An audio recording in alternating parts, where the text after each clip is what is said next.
بعد 20 سنة من العطاء لكرة القدم قرر الكابتن نادر السيد حارس مرمى نادي الزمالك والنادي الأهلي ومنتخب مصر السابق اعتزال كرة القدم. كابتن نادر السيد صباح الخير، وقرار صعب وشكلك كده ما نمتش بقالك أسبوع. لا والله هو التفكير أكيد يعني مر بمراحل مهمة جدا في حياتي، يعني لأن دايما الاعتزال مرتبط بالرغبة يعني. فأنا سعيد جدا بالفترة اللي أنا قضيتها، وسعيد جدا بحب الناس وتقدير الناس ليا وتقدير الإعلاميين كلها طبعا. وزي ما أنا قلت في المؤتمر إن كل مجهود مبذول لازم يتغطى بناحية إعلامية عشان يبقى واضح يعني. فالحقيقة أنا عارف إن يعني بقدر جدا جدا دور الإعلام في حياتي، وبشكرهم جدا على الفترة اللي فاتت اللي أنا قضيتها مع الإعلام المصري يعني. كابتن نادر 20 سنة كورة، ده هيخلينا نقول الكابتن نادر السيد بدأ الكورة إزاي ومين اللي اكتشفه وحبيت حراسة المرمى إزاي؟ طبعا ده مشوار طويل جدا، ابتدى في 88 وابتدى هنا في اتحاد الكوره.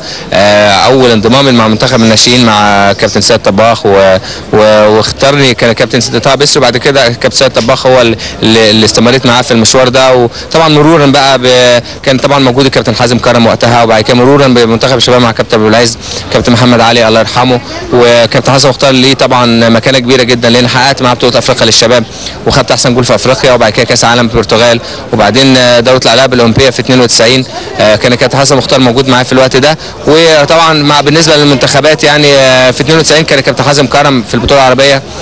بعد كده طبعا كابتن فكري صالح كان ليه دور كبير جدا معايا في 98. يعني الحقيقه مشوار طويل جدا يعني، ومع الاهلي ومع الزمالك ومع جولدي ومع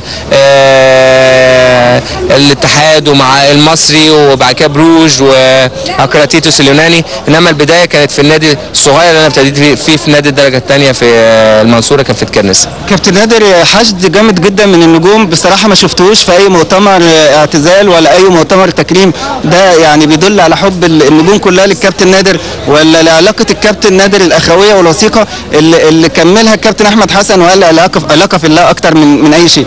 هو فعلا بالظبط يعني، بس كل لاعب فينا عنده محطه. يمكن احمد ما شاء الله وحازم وعبد الستار كل اللعيبه الحقيقه لهم محطات كتيره جدا في حياتهم.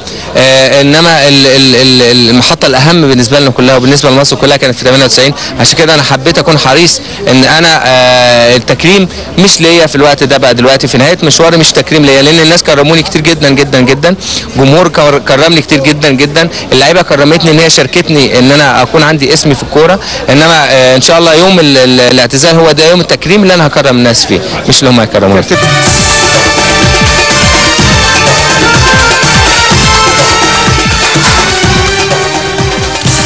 فرق تميزت في الفترة الأخيرة وحظيت باهتمام